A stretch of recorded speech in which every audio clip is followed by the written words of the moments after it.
Hi, Nick Holland again, Sports Car Global. I'm with Andrew Howard of the Beechdean Aston 99. Morning. Morning, Andrew. I just bumped into you earlier and sort of said, how is your Le Mans experience? How are you enjoying the whole thing? Well, you're living the dream. I mean, 12, 14 years of GT racing, and you've only got to come to Le Mans once, stand with your fingers through the wire, watching the cars go through Dunlop Curve at night, and understand it's an absolute dream.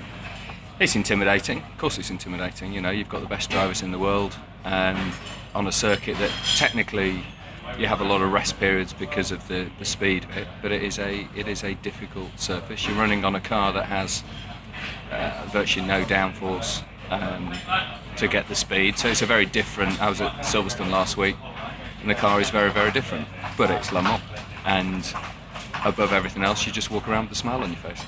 Yeah, everybody's doing it despite this horrendous Silverstone-like weather. I would say, I've been lucky enough to be on track, not at the worst point. Liam was on the worst point yesterday, where I think it went very Silverstone-ish. It's a nightmare. Everyone would want to turn up, nice 23 degrees, sunny, dry all the way through, let's crack on. And I think the problem we're having is it's so intermittent. So it comes barreling in very quickly, very wet, and then dries out. And the road section dries out quicker than the track section, which for a novice is interesting as you enter the top of Porsche curves. Yeah, as we found last night, the Audis went out on full wets after a storm came across, and it had only soaked half of the circuit. We were watching down at Indianapolis Arnage, totally dry down there. That is going to be one of the challenges of the race. Well, the track's big enough to cover a couple of countries, isn't it, really? So, you go barreling through. Certainly, everything was coming in from the northwest last night, so started at Tete Rouge and went across. So, from Porsche curves through to Chicane 2, it was wet, verging on biblical at certain times. Yeah. And then you go around the corner and you're flat out from the Mulsanne corner. The thing not to do is get caught out. The last thing you want to do is come barreling around Indianapolis to meet a tidal wave coming the other way. Yeah. I'm hearing forecast for the race is improving from the start, a little bit damp then.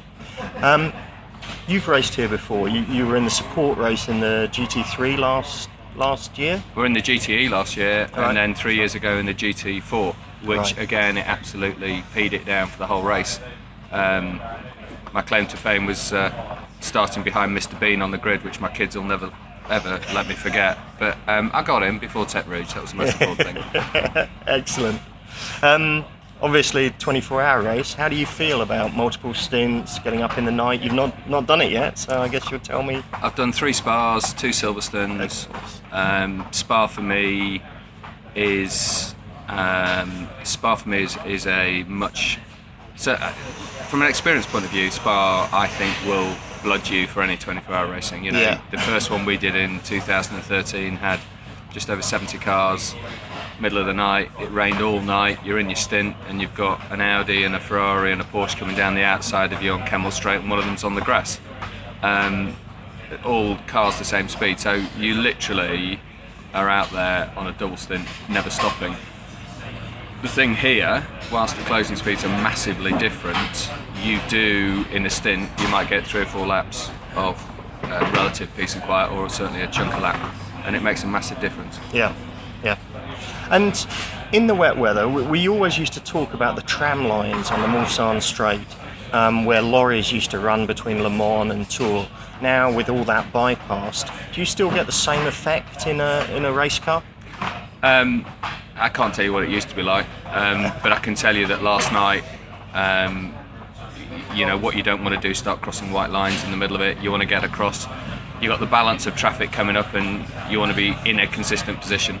The last thing you want to do is start confusing the LMP 1s and 2s of swapping, but also you want to stick in the tram lines. You want to stick where the other traffic's been. Yeah. The cars were aquaplaning down Mulsanne between Tete Rouge and Chicane 1, and you're just hitting 6th gear. So, you look for the driest part of the track.